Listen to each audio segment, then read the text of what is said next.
Hey guys, it's Josh with the MPG Real Estate Podcast. I have Wynn Martin here from Trophy Point Realty. What's up, Wynn? Hey, how are you? Thanks for having me. How's it going? Good.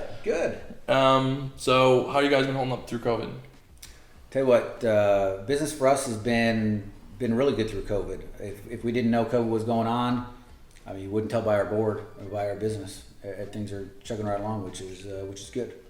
Do you see any kind of drop off like in the next couple of months, or what do you think's gonna happen? I haven't seen any drop off this whole time. Who knows what the future's going to hold? But I mean, hopefully things just keep going. The market's really hot right now. Our interest rates are down. It's a great time to buy, great time to sell. So until something changes. Since I was gonna ask you this, we were talking before we started.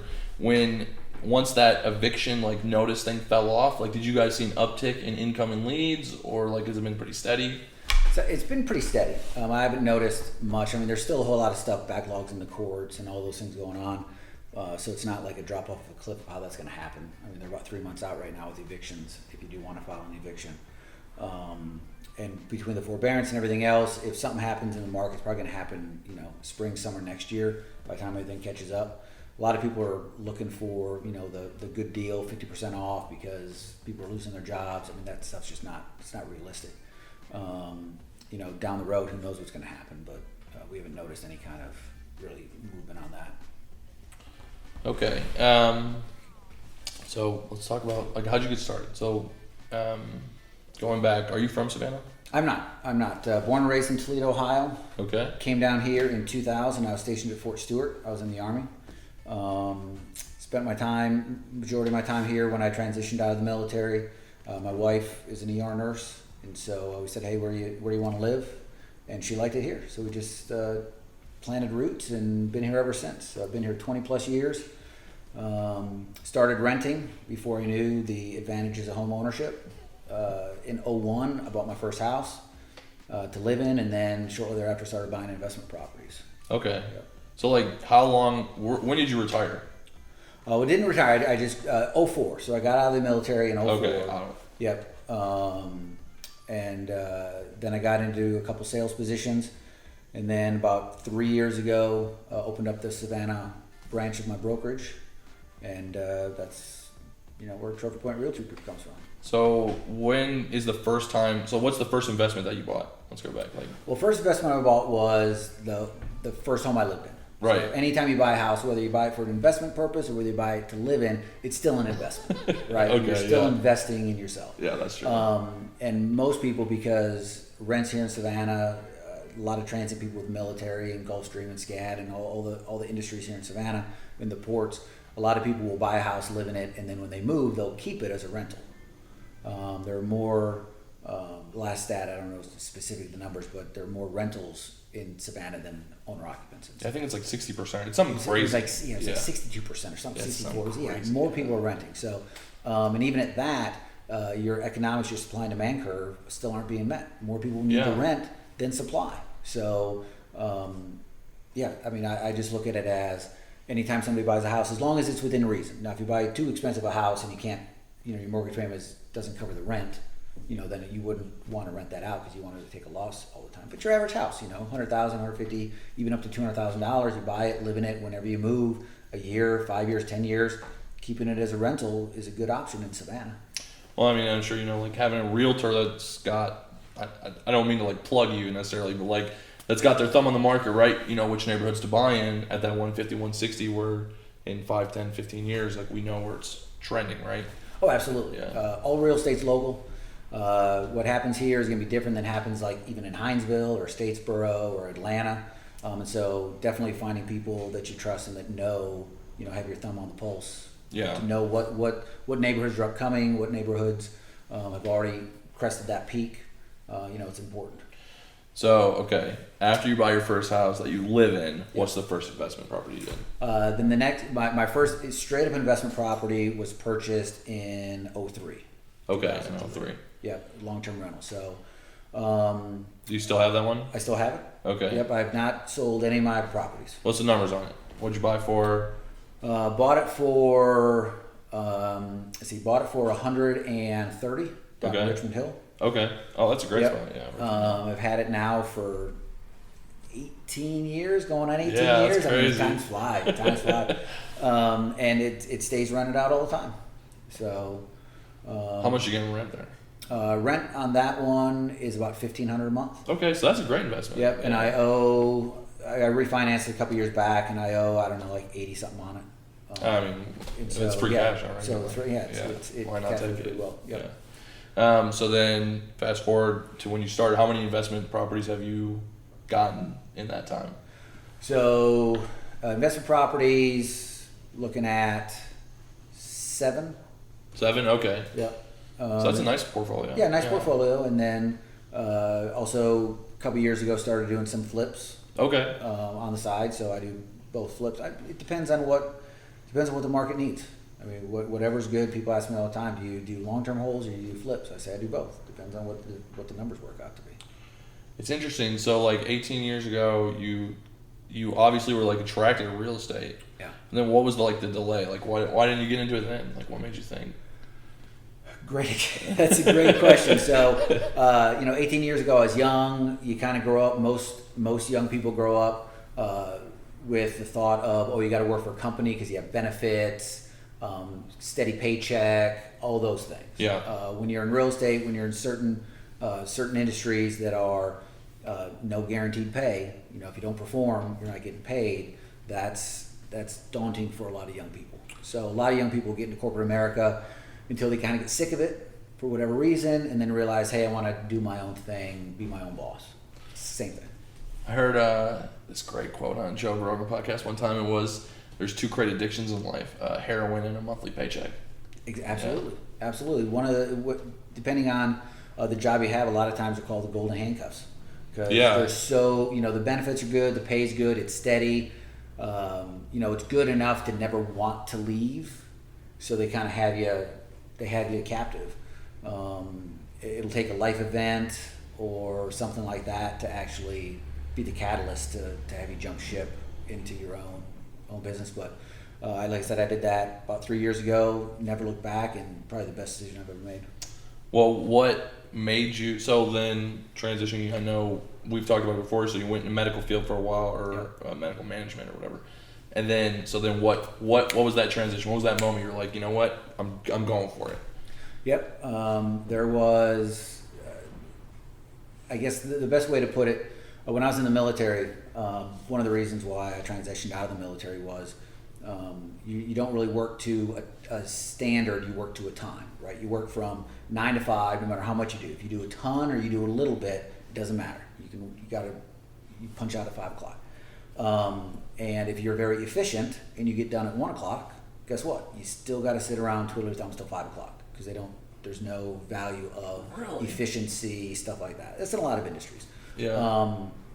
In the military, by means, I love my military time. Military is fantastic. Yeah. But one of the inefficiencies was you would be very good at your job, do it efficiently, and you wouldn't be rewarded for it. And basically, that transitions into corporate America as well. So, the job I had prior to me making this jump kind of had a similar thing.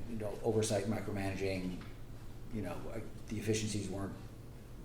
There wasn't an advantage to some of those things, and I just kind of got tired of the bureaucracy and the red tape, and was like, you know what, Now I'll say all this, that my best friend who owns his company, right? We were West Point classmates together. He's been asking me for 10 years, why don't you get rid of that job and come work, get your license, and I'm like, I got good pay, I got good benefits, there's golden handcuffs. I'm like, I don't want to leave. I got a good job. He's like, no, come work. So year after year after year, he would kind of prod and be like, hey, come on. I'm like, eh. And finally one day I was like, you know what? Let me do it. I just got tired of corporate America. It's pretty cool that he must know you really well to see that in you, right? Like, to be like, he must have known that you would be successful in real estate. Like, oh yeah, we like I said, I've known him for 25 years now. We went through West Point together. We were in the Army together. He's godfather to my child. Oh, I didn't know that. Yeah, so there's a lot of earned trust and inherent trust with that. So you guys served like in the same. It's surprising. We never served in the same unit. We were always right next to each other, all the way through our careers. So never directly served together in the unit, but we were always go to the gym together, go eating lunch together, you know, taking vacation, stuff like that. Yeah, so I'm very fortunate that he owns his company and allows me the leniency to kind of run the Savannah office, you know, as autonomously as I can. So they're not here, right? Like your guys' headquarters, just Yeah, for people that don't know. Yeah. Our main office is in Fayetteville, Georgia, south side of Atlanta, right outside of Peachtree City. Okay. So Rich being the qualifying broker, he comes down periodically, you know, as any good boss and leader should, to check on things. But on a day-to-day operation, we're kind of on our own down here. But that's where he trusts us, right? You want to any kind of leadership, you want to work with people that you know and that you trust, and he's able to do that with us. Which another, I don't like not. So like I feel like that's common in guys that come from the military. That leadership ability, right? Yeah. I found that to be. It is. There's inherent trust in that between the training that you get in the military, and a lot of people, the morals and values that you were raised with growing up, you know, kind of make you who you are, and then you get kind of honed a little bit in the military. So when you come out on the backside, whether that's 5 years like myself, or if your career, you do 20, 25 years and retire, you know, in corporate America and in the real world, I mean, that's a valuable skill that that people want and people feel comfort in. Yeah. Yeah. Especially in this community, right, where the military is like. Huge military here. Absolutely. So you guys start. What's been the story so far, like in the last 3 years? So like, what was your first year like? Oh, great question. So, you know, I was very, I'd say very much like most realtors when you start, right? You don't get your first sale for, you know, 3, 4, 6 months. Yeah. You know, you're working. Which, how long did it take you? It took me, well, I was a little bit different because any agent out there, your number one referral source is your sphere of influence, right? The more people you know, the more likely you are to have a sale. Yeah. If you go into a new community and you don't know anybody, God bless you, good luck, because it's going to be tough to find something. So throughout my career before I was in real estate, I had a pretty decent sphere of people who invested in real estate. So my first sale actually was basically the second day I had my license. One of my friends, an investor that I work with, that I still work with, probably helped him buy and sell a dozen homes or so over the years. He was like, "Hey, you got your license now? Can you help me?" I was like, "Great." So but that's very unlikely.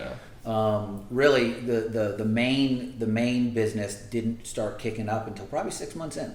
So Okay. I had a quick sale, and then I was working on growing and doing all the things you need to do. But it wasn't until 5 or 6 months in when the light bulb really started clicking, and then it's been a downhill snowball ever since. And then like so since the beginning, was it you and Pat? I don't know if anybody doesn't know Pat Wilver. Yep. So it was just me. I was working out of my house, not in this lovely office that we're in today. So got my license, like I said, about a little over 3 years ago. For the first 2 years, it was just me. Okay. And it was just me hustling, doing everything I could, burn up the phones, burn up the roads. You needed something, any day, weekends, any location, I was there. I didn't realize that for the first 2 years it was just you. First 2 years it was just me, and at some point, it just got to be too much, which is a good problem to have. Yeah, absolutely great problem to have. So we needed to add on another agent. So about a year ago, Pat Wilver, who happens to be another West Point grad, he wanted to get his license, and he joined just about a year ago now. So he became number 2, second agent in the office. And then over the end of last year, we had Kelly Duncan come. She's an interior decorator, and she was kind of being an assistant kind of for us as our business is growing while she was getting licensed to do real estate full time. She got her license in February of this year, so now she's our third agent. And then a few months after she got her license, Ryan Murphy joined the team. So right now we have 4 full-time agents. Ryan does a lot of our maintenance or property management stuff. Okay. The property management side of stuff. He doesn't do a whole lot of the selling side. He does more of the property management stuff. And then we have another assistant that we're work out. So we're growing. It's So in a great. year, that's like It's- amazing growth. It's been really good, and once again, I'm very fortunate and blessed that we have the business to support that. And it's not going to be too much longer before we probably pick up another agent, just because you can see our board. That's Yeah, a- I mean, yeah, it's it's a- loaded. For those that deals, can't see it. yeah, deals coming all the time. So, yeah, always looking for good people that want to hustle and work autonomously. I know when you guys first were, I don't know about the whole company, when this branch first started, you guys were investor focused, right? Yes. So is that still where you're primarily getting most of your business, or is it kind of opened up? It's probably 60-40, 60% investor focused and Okay. 40% just your owner occupant. Right. But we're able to help out between everybody here in the office. We all kind of have specific roles and Okay. strengths which we like. So we divvy up, all the responsibilities and the leads as they come in to make sure the best person handles it. One thing that we do in our office that I think a lot of brokerages don't do, we're not competitive, right? We're not trying to beat anybody out. We're not trying to split a dollar. Somebody comes through the door, we want to make sure they're helped the best way they can. And if that means I'm giving it to Kelly because she lives in a certain area, or Pat because he has a certain specialty, or myself, or whatever, we just share the leads and we share everything. And if everybody's doing well, the sea as the sea rises, all ships Right. rise, whatever the saying Yeah, is what like is that. I don't know, yeah. So yeah, we're not competitive, not cutthroat. We're all about helping each other succeed. Because if everybody, I want everybody to succeed. Right, yeah. I want us all to kill. Who wants to be by themselves? Yeah. Yeah. Absolutely. So that's kind of interesting. Do you think is that something that came from your guys', like, is that something that they practice in Fayetteville, or is that kind of something that you kind of implemented at this branch? I think probably a little bit of both. I had a really good friend years ago talking about an analogy of splitting a dollar, right? So in most industries, most life situations, everybody's trying to split a dollar a certain way. So if there's a dollar and I need 60 cents, I'm probably taking it from you, and you don't want me taking your 60 cents, right? So you're going to fight that dollar being split, Yeah. right? And he's like, why are we trying to split a dollar? Why don't we all just make more dollars? Yeah, that's what I was just gonna. Like, and it was off the cuff, and that stuck with me. From that moment, I was like, why is everybody fighting for that same dollar? Yeah. It's not like there are only 2 houses or 3 houses to sell or buy and help people with in Savannah. It's infinite. There are so many people out there that want to sell and so many people that want to buy. Every day when you check the listings and the leads, you get 10, 15, 20 new houses every day, and you get 10, 20 new on the market. It's constant. There's no shortage of business out there. So, until there's a shortage, why try and split a dollar? Just make more dollars. I think too that a lot of people that are new, both in the investing world, like in kind of what we do, and in the realtor world, like y'all do. I think in any sales profession, probably. I think I get in that mentality, right? Like they get real down, like when I know I'm guilty of it when you don't get that one house, right? Like, I actually had this moment. It's actually when we first, something that taught me exactly what you're saying, but it was like in a different way. We were doing that first deal that we did with that first buyer out in Lincoln. Yep. And he called and wanted to get me down on the price a little bit or whatever. Normal, no, nothing against that. And that was our only deal, and we had nothing in the works at all beyond that. And I was like, well, how am I supposed to keep the lights on with that going on? And he said, if this is your only deal, you might not even deserve to have your lights on. And I was like, that is absolutely true. Like this guy, to me, this deal's everything. For this guy, this is just like another deal. Yeah, just another one. Yeah. And I think that goes along with what you're kind of saying. If once you're in real estate long enough, and so once again, Rich, he's been my mentor since I started. Right, he's great. So we go way back, personally, professionally, like that. He's had a lot of good mentors in the Atlanta market. The Atlanta market's a totally different beast than the Savannah market, right? And some of the big players up there were mentoring him. And everybody gets down when you lose a deal. You're like, you lost a listing, or you lost a sale or something like that, and you kind of kick yourself what could have been. And the best advice that he got from his mentors, and he's passed it on to me, and I'm trying to do the same, pay it forward to everybody here in the Savannah office, is you just got to forget it. Like there's chase another check, chase another deal. You can't do anything about it. Don't wallow in the pity that you missed it. Just get the next one, and there's no shortage of next ones. And before you know it, that one night sucks, right? You're like, oh, you're kicking yourself. You don't sleep, whatever. The next day you wake up, or maybe 2 days later, you really forget all about it because you're on to the next. Yeah.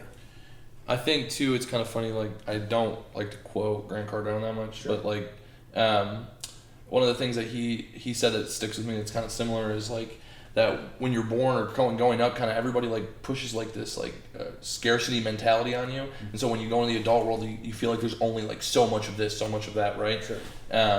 But in reality, opportunity is created most of the time.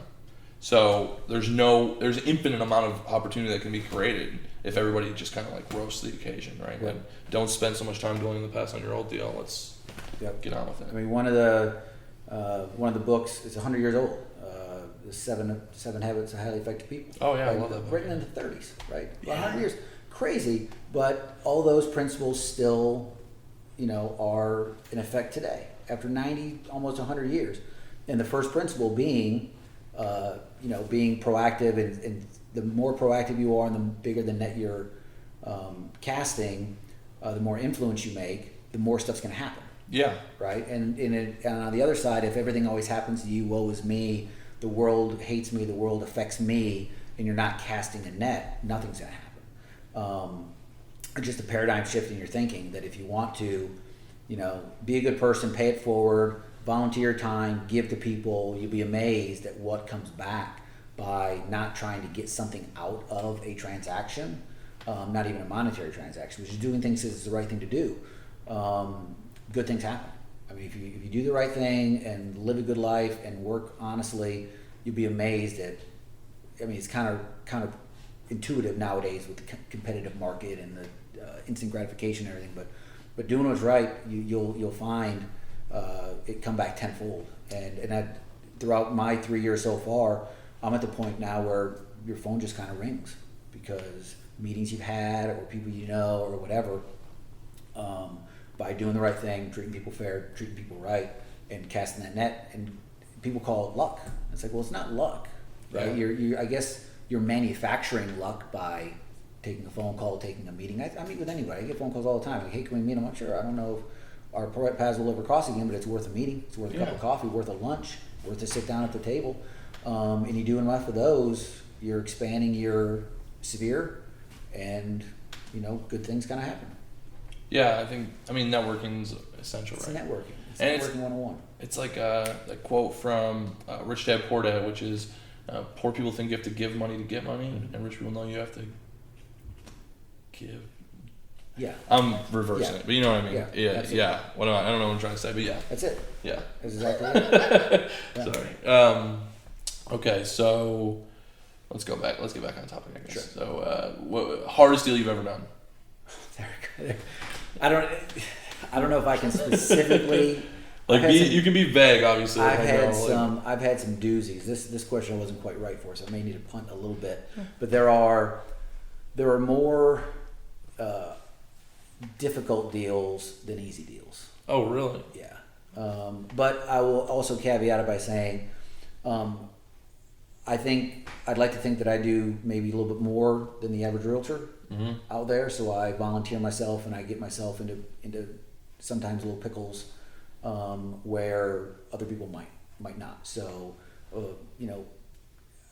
the way that I do real estate and the way I want to try and live my life is, take care of the person that I'm trying to take care of. And if that means you're volunteering your time or helping out or doing above and beyond things because it's the right thing to do, it's the right thing to do. But then that also fills your schedule up pretty when you're running here, running there, outside of the quote unquote scope of work. So some of these deals, do you have like one that like comes to mind? Like obviously I know like stay vague, but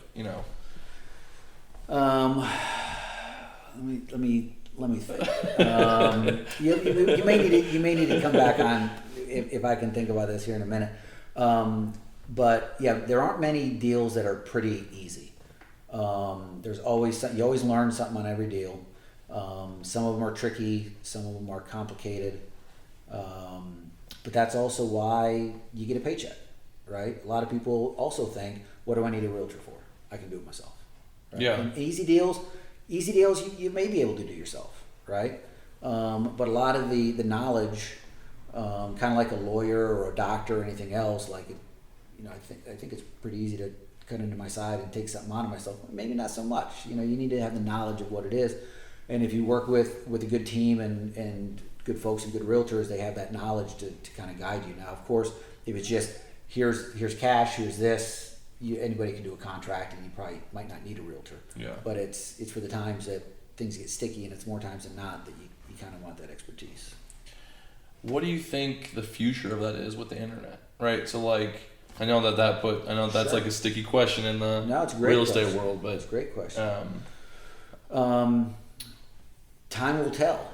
I mean, will we eventually get phased out in this industry to an extent? I mean, there's been a huge shift over the last few years just with Zillow, Realtor, all the other websites out there that bring all the houses to your doorstep, to your bed, right on your phone. Right. it's been an art. Both. Most people do it that way now. Yeah. Somebody walking into your office, sitting down, saying, "I want to buy a house. Find me a house." That's few and far between. Most of them come to you already with a house in mind. Like, "Hey, I found this online. Can I see it?"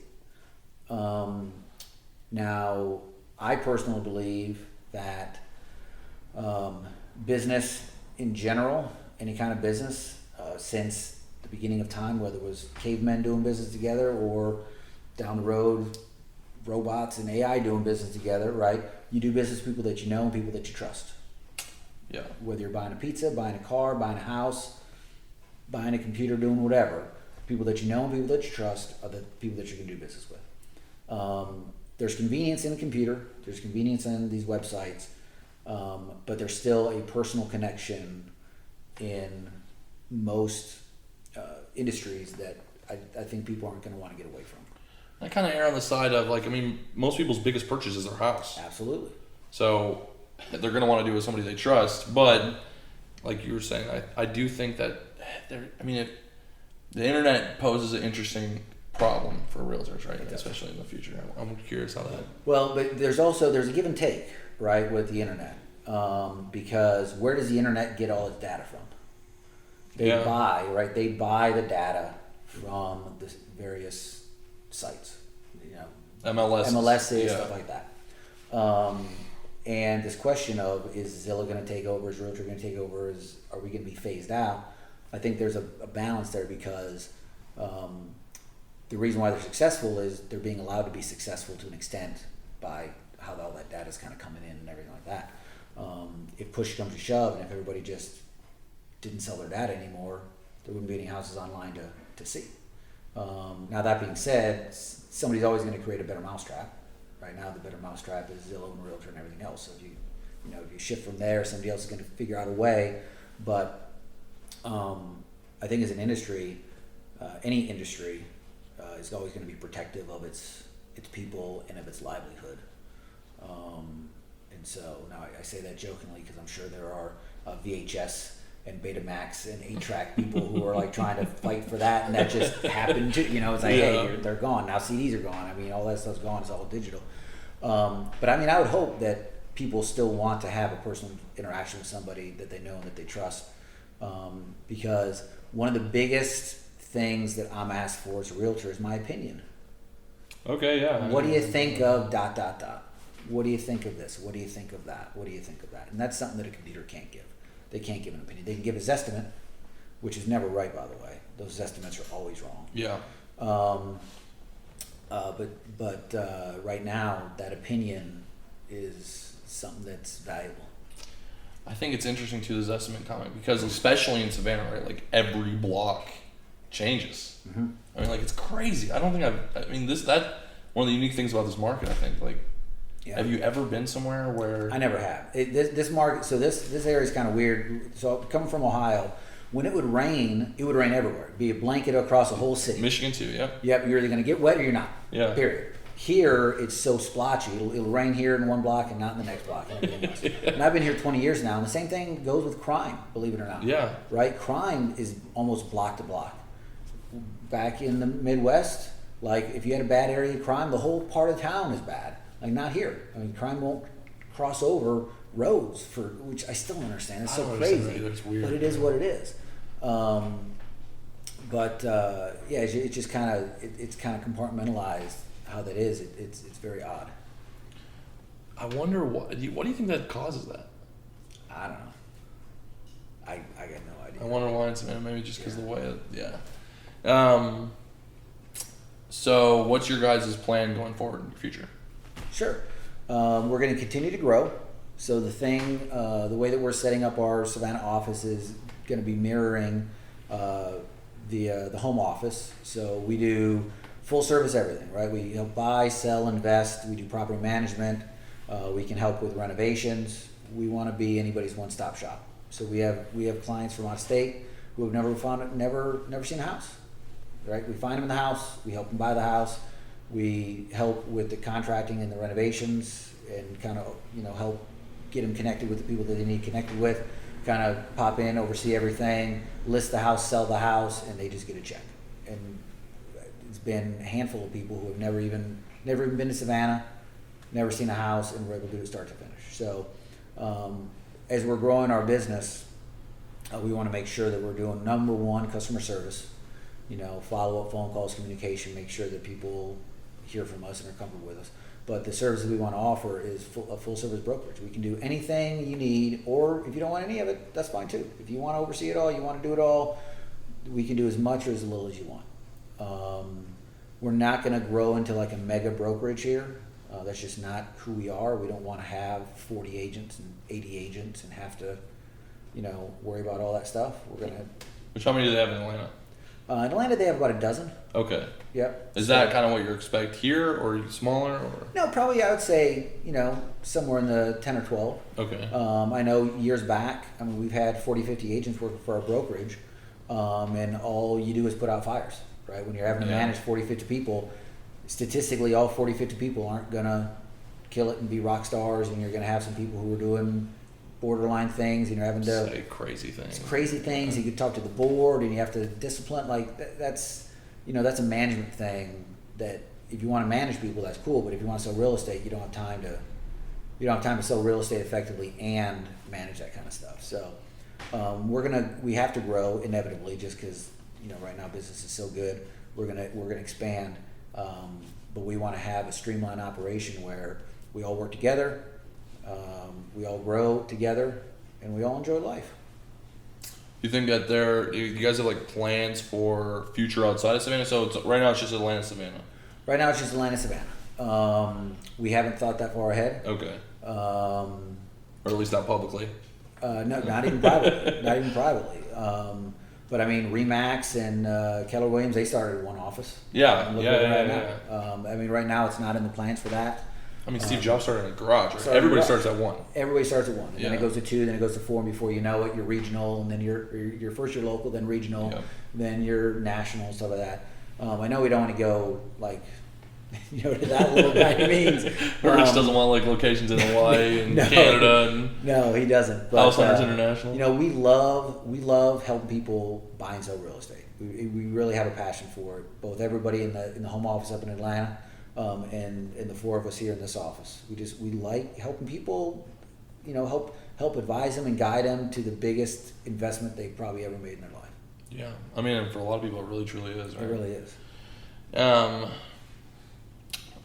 Hardest deal. Man. Think for me. Well, one of the deals, I don't know if it was necessarily the hardest deal. I helped a client. He and his wife. Were deployed. Okay. He was in Korea, she was in Kuwait. And so we would do conference calls when one was waking up and one was going to bed. And so, 11:30 at night, midnight was when our time was to kind of do that. Found him a house, did all the work, purchased the house before they even saw it. How do they do that from another country? You can do it. It's a little difficult, but you can do it. And it's a lot of pressure because what if they don't like the house? That's true. What if they don't? It's a couple $100,000 of a house that they're spending money hoping that they're putting faith in me that I'm going to do right by them. What would you do? Just like send them videos? Yeah, or? we would do Skype or FaceTime or something like that. So we'd send videos and do it all. So that, I mean, they weren't totally blind, but at the same time, that's a lot of pressure that they're gonna like the house, the neighborhood, all these things. Because if something goes wrong, that's ultimately on you. So that was kind of tricky, just with timing and stuff. I've had. Do they love it? Oh, they love it. And it's already appreciated like $56,000 for the water. Yeah. The most heartbreaking one I've had. Now, one thing I will say is real estate. When you're helping people buy and sell a house, like it's livelihoods at stake. It's not just a business transaction. A lot of people see it as a business transaction, but it's not. It's so much more, because when you get an offer on your house, you're excited. Like, oh my gosh, I'm finally gonna sell my house. I can finally move to Mimi's house in Arizona. Yeah. Finally, right? You start laying on your movers, you do all these various things, and if something were to happen with that contract and it fall through, you're devastated. Oh my gosh, it was unbelievable. One of the houses that I had listed, heartbreaking. Lady was buying it from Chicago, right? Their agent, I was listing it. Their agent came and did the video and everything like that, and had it all set. She needed to sell her house in Chicago in order to buy the house that I was listing. Okay. Right, so it's contingent on her selling. But along the whole process, everything's good. She packs up, she quits her job up in Chicago because she's getting a new job down here. Packs up her house, has it in a moving truck outside the attorney's office up in Chicago on day whatever, right, the 8th. And they were going to buy ours on the 9th. They were going to drive all night and sign for the new house down here. She's there, her agent is there, the buyer's agent is there, and the lawyer is there sitting at the table. The person who didn't show up was the buyer. The buyer wired in the money to buy the house and just never showed up. So called, was there an accident? What's going on? And she said, I just don't want to buy it. I decided I don't want to buy the house. So with that person not being able to buy her house, she is not able to buy the house that I had listed. She has no job. She has a moving truck full of stuff literally sitting in the parking lot of the attorney, ready to drive down to buy this house. My buyer now or my seller down here had all their plans lined up. All that got scrapped. So, what happened? It was in a lawsuit up there. Now down here, the laws are different than up there. I believe lawsuits happened, and I kind of lost track because I needed it. My job was to my client to get it back listed and sold. And did you? Yeah, we relisted it. You got it sold, everything like that. But it threw a kink in everybody's plans. I mean, it's a three-way parlay of all these moving pieces. And a lot of people just think, oh, you're buying and selling a house, or you're in sales, you're doing this. But it's so much more than that, because everybody, whether you're buying something, if you're representing the buyer, they're excited to buy a new house. If you're representing the seller, they're doing something later on with the money or with their lives or with whatever. And when things go south, like, it really affects people. Like, a lot of people don't understand the emotional toll that it takes. And so what I tell people is, when you're going to enter a contract, whether to buy or sell, don't take it lightly, because people are moving pieces to get these things done, get these things done. And God forbid something happens in the process, it's your job to try and everything you can to keep that contract together, because that's what you're paid to do. Yeah. I mean, you're representing your client. You have to put your client's best interest ahead of your own. And that's something that I take, to heart every day. Everybody asks me all the time money questions about this and that. It's really not about the money. If you do the right thing, money will happen. You'll get a paycheck at some point if you do the right thing, and hopefully get referrals and kind of work it that way. But your number one priority needs to be for your client and looking out for your client's best interest. There have been a couple, last year I sold a couple houses pro bono, just didn't take anything. Helping them out in the situation they were in order to make things work. Give up your commission and just do it for free and not take a paycheck, because you're just doing the right thing by people. So I like to think that I'm living my life the right way and doing the same thing in business, and Thus far, it's paid off for me with the success that we've had here at Trophy Point. I like it. I like that how you put that for sure. I think that's important. And going back to our earlier conversation, like I guess that's something that a computer really could never figure out, right? Like how could it? Because like I'm sure when emotions are heightened, right? Like you start instead of managing the deal, you kind of have to start managing the people part of the deal, right? So the contracts and the computer part of it's the easy part, right? Writing a contract and doing amendments and doing all that stuff, setting expectations, holding people's hands through the process, sometimes literally holding older folks' hands who haven't done this in 40 years, making sure that they know all along, and the highs and the lows, and you're along for the ride. I mean, the same emotions that the buyers and the sellers have, you have too, because you're a team. I mean, you're working together, but you gotta do what's right. You gotta look out for them and make sure that you're doing everything you can to put their best interest first. Let's say hypothetically there was a new agent day one. What's advice that you're giving them? Like, how do you get successful what was if you could go back and talk to day one you, what do you say? Yep. So best way for an agent to be successful is get with a good team and have a good mentor, have a good broker who will stop what they're doing and answer your questions. Because you take your real estate exam, you get tested, and you use about 2% of everything you learn. Everything you learn in class, you don't use it. I mean, that's how it is in every profession. It's how you do it in every profession, right? And going to smaller brokerages. There are a lot of boutique smaller brokerages. It's more hands-on. Then you have your bigger brokerages that have hundreds of people like that. There's no right or wrong answer. Everybody runs a business differently. But any agent getting out, starting this profession, needs to be taught. Good mentor. Have them shadow you. You're going to ask a ton of questions, and you need somebody who knows what they're doing and is willing to provide you some help and assistance. So I was very fortunate in my career to have Rich. Like I said, I'm trying to pay it forward with Pat and Kelly as they're ramping up their careers. Like I said, Pat's doing about a year. Kelly's about 6 months in now. And the longer you're at it, the less phone calls you have to take with how it is. But I'm all about helping out as much as I can. Which I'm sure at some point, right, like you become like a buffer for Rich, like yeah, big time. Yeah. And sometimes I'll ask a question. I'm like, hey, you gotta ask Rich.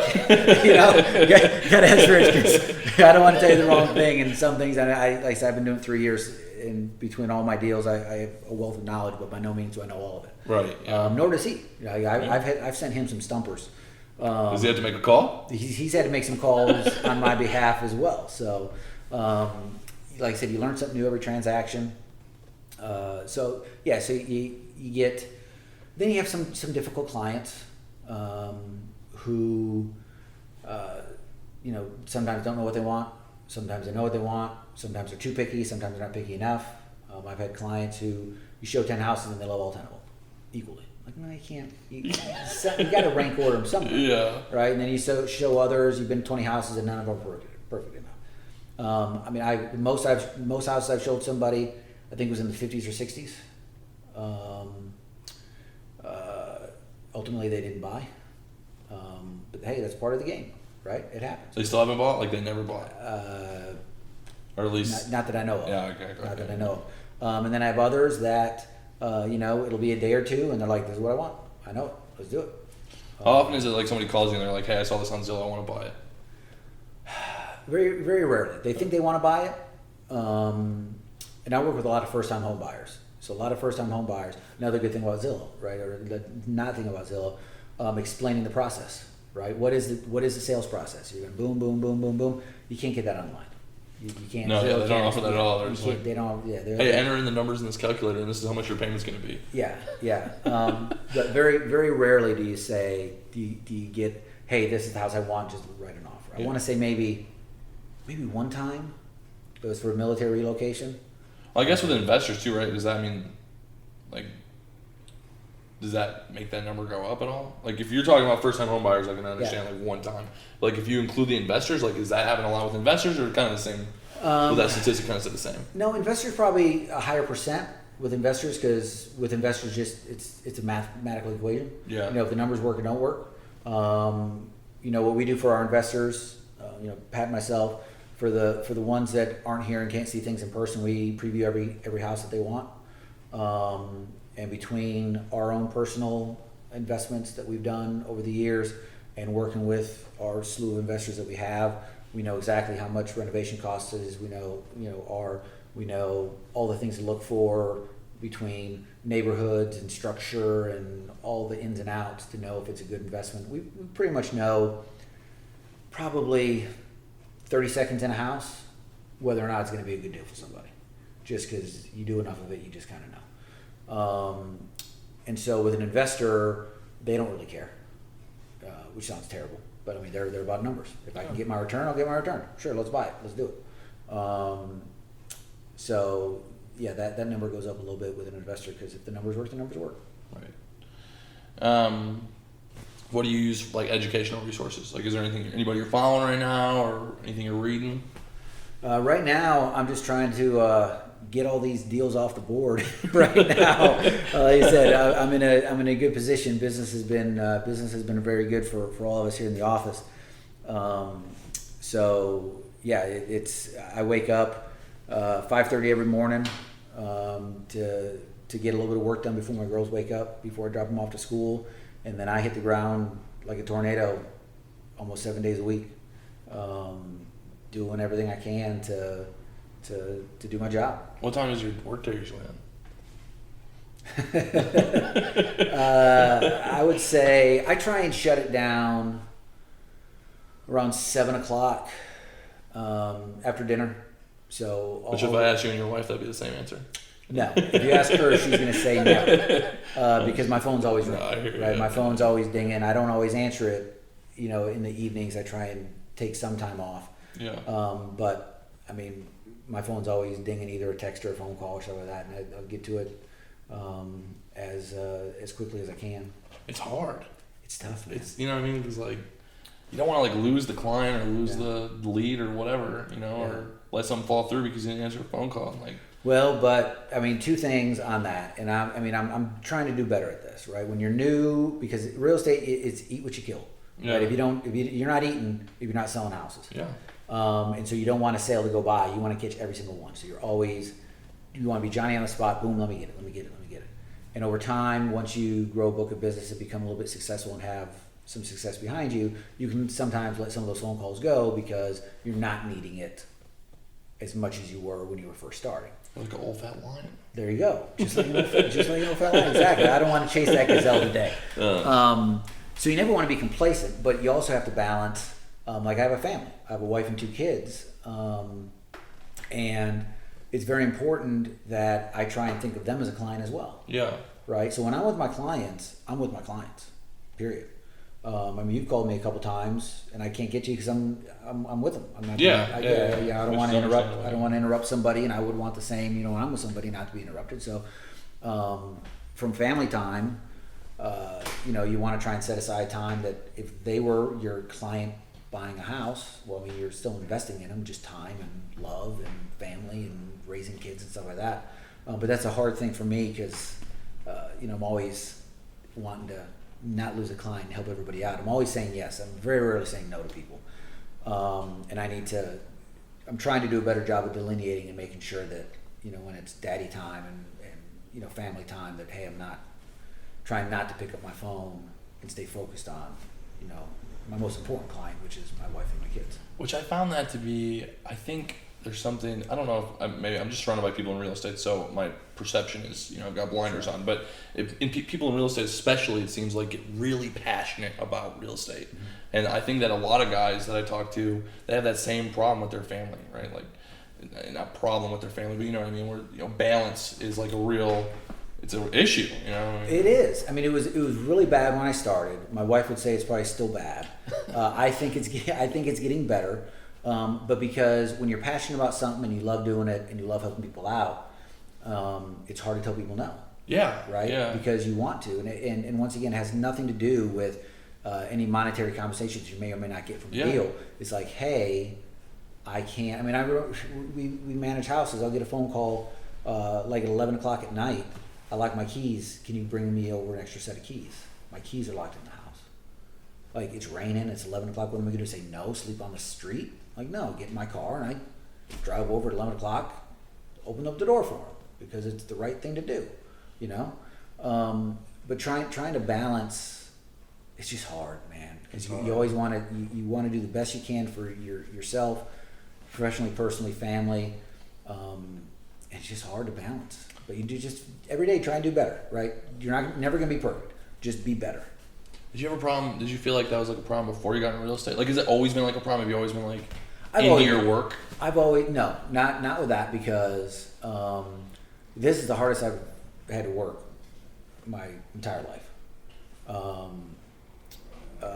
Because once again, it's eat what you kill. Yeah. It wasn't a paycheck, no golden handcuffs, no standard pay, benefits. Whether you worked extra hard that day or not hard, you're still getting paid the same. This, you're hustling. If you're being successful, you need to hustle every day and work hard every day. And it's addictive. It is addictive. Yeah, like, but not even just the monetary part. Like, it's just addictive in general. Helping people to me is addictive. I've always, ever since I was a kid, I never liked to let people down, and that's one of my flaws of, you know, just. Well, in real estate, that's a dangerous habit or a dangerous trait. It's very dangerous, and I get myself in way over my head with saying, yes, I can do this, yes, I can do this. Where in actuality, most people, and maybe even myself, I should like, no, I can't. I can't do that. That's not. But it's just it's against my nature. I've always been that kind of person. Yeah. To do for others, and so it's just extra dangerous in real estate when you're doing that proactively. I mean, I put it in doing the right thing, being a good person. Yeah. Doing the right thing. That's what it is. So, do you feel like you suffer from burnout at all? Right. So, like, you're operating at this high level, you're working all the time. Like, how have you staved off burnout? I've not yet. So I have not staved off. So I need burnout is a definite thing that you can work so hard. You need to try and have a balance. I haven't taken much time for myself in, honestly, year and a half or so. I mean, you take vacation or like birthdays and Christmas stuff like that. Try and relax a little bit, but like I personally don't have a very good work-life balance. I'm working way too much. I grew up being a golfer, golfed all the way through growing up, golfed in college. I was on the golf team collegiately. Love golf. I've played one round of golf all year. Right? That kills me. But other things to me are more important. Right? Golf's taking a second seat to my clients, my family, stuff like that. I haven't taken a vacation this year yet. Now, a lot of it we tried with COVID, but that's a convenient excuse for me to say, hey, I'm just working. But once again, it's hard for me to take time off because I value my clients and I want the best for them. How can I take 7-10 days off and not? Now, luckily, now that I'm not by myself anymore, I have a very capable team to do that. Like, Patch is getting back from a vacation and I covered down on all his deals. And they would absolutely do the same for me. I just haven't had the availability yet to do it. Have I reached that burnout stage? No. Am I close? I think I probably am a little bit. Really? Because I'm juggling. I think I've got 11 active contracts right now. Yeah. And without some assistance here in the office, and we're all helping each other out. You can manage, 6-7 moving pieces, but once you kind of get above that, you're really starting to scramble a little bit. And so, like I said, with the assistant, with Raphael, who's our assistant, he's helping manage a lot of that stuff. But you can't continue to stay at that high level for too long. You're gonna have to come down a little bit. But like you said, it's kind of addicting, right? I mean, how do you not take a phone call when somebody's like, hey, Wynn, can you help me buy a house? Am I going to say no? I mean, I guess the psychology answer would be, yeah, you got to say no. The realistic answer is, let's go look at houses, And that doesn't help me with a little bit of a lull. Now, inevitably, the other thing, real estate is cyclical, right? Inevitably, things will ebb and flow, right? It's never like the stock market or anything else. We're in a great market right now, but eventually it's going to slow down to some extent somewhere. Yeah. And while it's good, I mean, while they're getting good, when people are able and willing to buy and sell, that's when you need to do. You have plenty of time to be in a lull and twiddle your thumbs when the market's kind of different. So yeah. that also is a convenient excuse that makes me sleep at night with the way that I'm kind of running my business. But yeah. Do you think it contributes, like, so I mean, you were by yourself for 2 years, right, in your house. Mm-hmm. So like to see it go from that to this, I can imagine it's even more so addictive now. It's getting busy because you were working hard when there wasn't that much coming in. Yeah. So how, and I found, I mean, like, I just speak from, like, that's kind of how we feel. That's kind of how I feel anyway. Like when we first started, we were at Starbucks, right, and we were working from a Starbucks, like, hard all the time, even when we had nothing coming in. Yep. And now it's getting busy. It's like hard to stop at night. It is, because you feel like you're gonna like lose it almost. I feel like. At the end of it, at the end of the day, you won't lose it. No, I know. And even though you know that in your heart, you need to learn that in your mind. And I'm still having a hard time. I'm like, they're still going to be there. My wife, God bless her, she's wonderful. She's such a great, companion for me, and a cheerleader for what I do. She's like, if you just turn the phone on silent and turned it off, like, they'll still be there when you call them back in 3 hours. Yeah. You don't need to take your phone to the pool. You don't need to take your phone, with you all the time. They're not going to go somewhere else, just because you don't pick up 2 seconds after they call. And you know that. Yeah. So, I mean, back to the balance, right? You're trying to balance it all. You said I've been doing this 3 years now, so your younger folks are go like I was. Now I will say this, I'm seeing both Kelly and Pat doing things now that I was doing that I was doing in year one that I really don't want to do anymore. Right? I don't. And Rich, he's been doing this now 15 years, right? And he tells me stories. He was doing the same stuff I was doing, and he's like, I don't want to do that anymore. I'm beyond that. I don't. Yeah. I don't want to. Well, your time becomes more valuable, right? Your time becomes more valuable. Yeah. Exactly. So now that once you grow and you're established, and you're more comfortable in yourself and everything like that, once you're expanding your sphere and things are kind of happening for you, where you're manufacturing your luck, so to speak, you don't have to be chasing as much. You always want to stay hungry, but I've told my family that I'm not going to run an hour and a half away on a Sunday to show a house for anything really. Like, that's just not something that I want to necessarily do. I want to be able to kind of phase out of that initial stage into a good growth stage, and then down the road to a maintenance stage where I can be comfortable with the operation of the business, still contribute to life and society, and not just 7 days a week.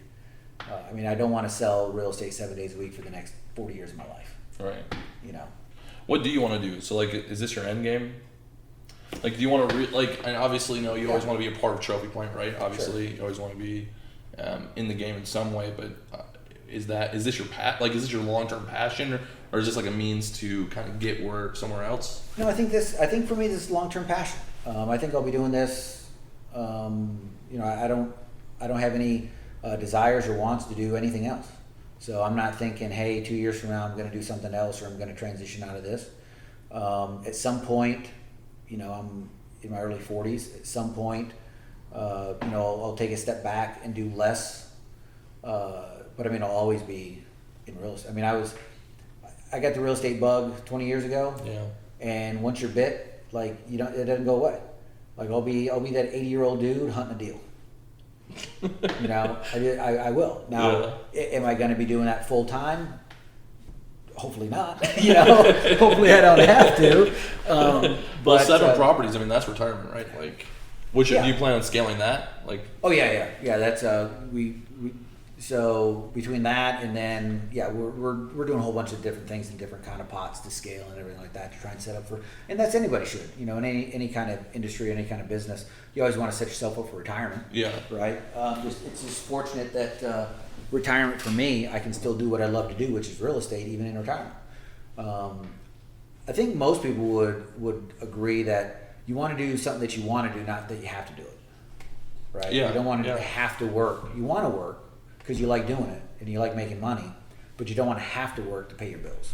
Yeah. So at some point, whenever that is, and some people it's early on, right? Some, especially the millennials, you do some good apps and do some whatever, and you sell it, and guess what? You're a Zuckerberg. You're 30 years old and a billionaire. Good for them. Others work their whole life until they're 70, making minimum wage to try and make ends meet, and then you get people in the middle who try and make good choices and make good decisions in their lives, professionally and in business, professionally and personally, to try and get to a balance of where you want to do things instead of have to do things. So like my end game is, I'd love in the next, by the time I'm 50, start enjoying the fruits of my labor. Yeah. One thing that I've always wanted to do, I don't want to be that older person who's never enjoyed life. Now he can, but his body won't let him. I don't want to work, be 85 years old and want to go rock climbing, and my body I can't go rock climbing. I want to be able to enjoy those things while I can still physically do it. Do you exercise? I do. Okay, yeah. I think that's like really important, right? I found that since I've been exercising like every day, I've been feeling like a lot better. You just feel better. Yeah. Exercise, and it doesn't take much. You don't need to do like an hour in the gym or nothing like that. Just doing something, staying active, exercise. You're just. There are studies, and all your levels of all these things go up and down, and you just feel better when you exercise. But staying fit, being active. I don't want to be an old guy not being able to enjoy the fruits of my labor. I want to be a young guy enjoying the fruits of my labor. It's interesting. I like the reason I asked the workout question is because actually I asked like a lot of people that, and a lot of the guys that are range on the side of successful in what they're doing, they all exercise. Mm-hmm. It's kind of funny, like that's like a commonality. I wonder if it is because that mindset of thinking in the future. You know what I mean? Yeah. Well, and one of the things I'm trying to transition into, there are all these. You can read all these, blogs and books and listen to the podcasts of successful people and what they do, and there seems to be a trend, right, of people who are successful. They normally wake up early, they exercise, all these various things that as a whole they do, and it's like, well, are they successful because they do that, or are they, is it the chicken or the egg? Yeah. Are they that way because they're successful, or they're that way and then become successful because they're that way? But one of the it was an ex-Marine, special forces. Somebody said people start their day totally wrong. They said they wake up in the morning and they decide what they want to do for the day. Right? He goes, that's all wrong. He said you need to at night come up with your plan of what you want to do the next day. So when you wake up, you execute. Yeah. There's no thinking. Yeah. And I've learned when I've done that, and I need to do it every day. I need to do it religiously. I try and do that. I have much more successful days when I wake up and I already have my plan and I'm able to execute than when I wake up and I don't have my plan and I'm thinking of what I got to do today, because it just wastes time. You don't start off on a good foot. You kind of get behind the eight ball. And it kind of sucks some of your mental energy, right? So you're not doing everything at 100% at that point. You're not, because you're thinking. Yeah. What do I need to do next? Yeah. And there are studies out there, thinking versus doing and what all it does with. It's the science is there. So I'm trying to at the end of each day, have my list of things to accomplish the next day. So when I wake up, I can hit the ground running. Wake up, work. Like I said, my wife would say too many hours, but that's just kind of how I do it.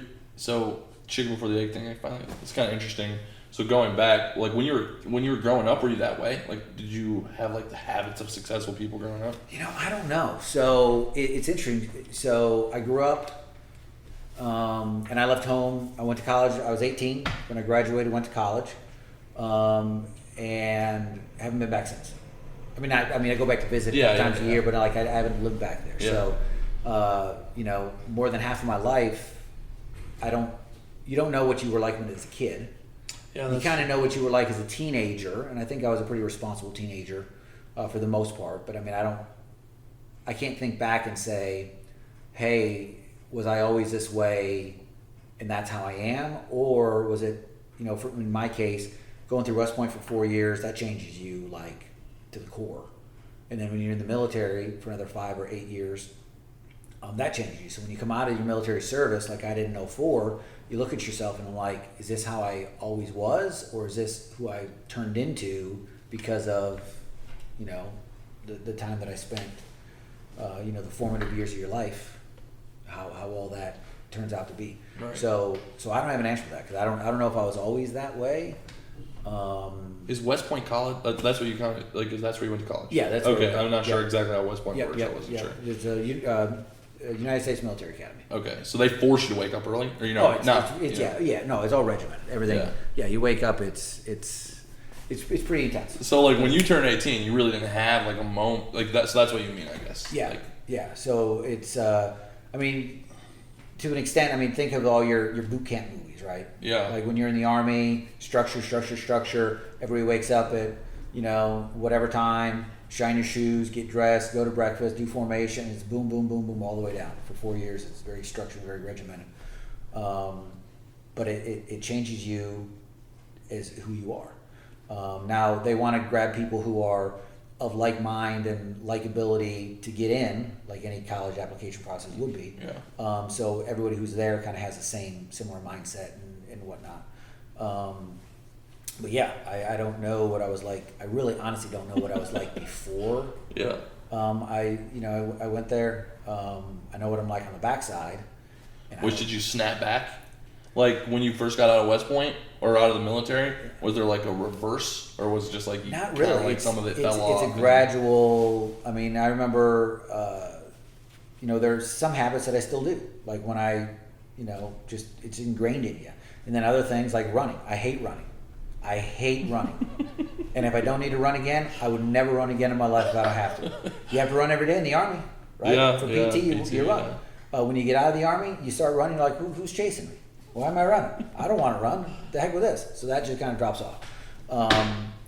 But there are, I would say there are more positive benefits on the backside that I still live and have today than things have dropped off. Okay. So now that being said, you've known me for, you know, a while now. Yeah. I tend to think I'm not a very militant kind of person, No, kind of guy. yeah. Yeah, most people, when I, you know, if I tell people I was in the Army or where I went to school, they're kind of shocked because I don't fit that kind of mold of regimented, you know, what you see on TV and what you think. So I loved the 4 years that I was there. It made me into the person I am today, and I hope I can continue to be successful. I think it's funny too because like we were talking before about the like society blows up, not unjustifiably so, but sometimes they put certain characteristics to people that are coming out of the military. Absolutely. Right? And it's funny because I was just thinking of the story that I had with Pat one time. I can't remember what Pat said, but Pat said, "I'm scared." I said, "Pat, you're a freaking Army Ranger. What do you mean you're scared?" Like, but it's funny because he's just another dude. He's just, you know what I mean? Yep, we're all. But like, I don't know. Yeah, I mean it's you run across so many people. Everybody comes from different cultures and different backgrounds and everything else, and it's never a bad thing to be vulnerable and be honest with people. Yeah, I mean, people like the honesty and everything like that. Yeah. You don't need to be. A lot of people put on a false bravado of I'm this or I'm that. Yeah, which you very easily could have done. You know, Pat's genuine dude. So very genuine dude. Yeah. And that's what makes him likable. Yeah. Once again, you do business with people that you know that you like. Yeah. Being honest, being an everyday person, is who we are, and I'm sure not everybody likes us. There are some people out there who probably don't like us. I'd like to think most people probably do, because I think we're probably, you know, genuinely good people. Yeah.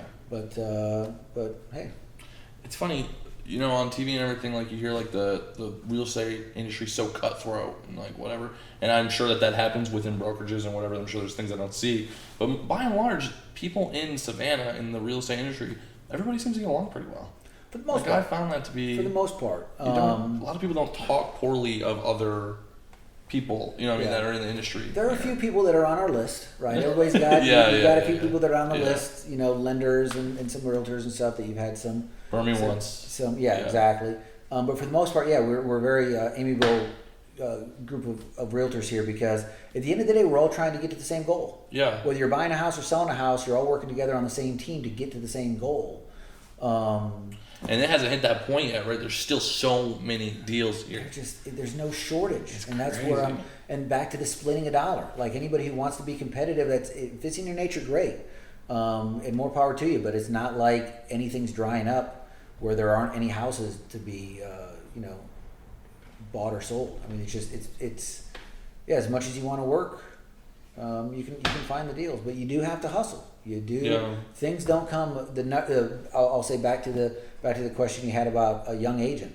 Don't expect anything to be given to you, right? If you're sitting around the office waiting for your phone to ring, it's probably not going to ring.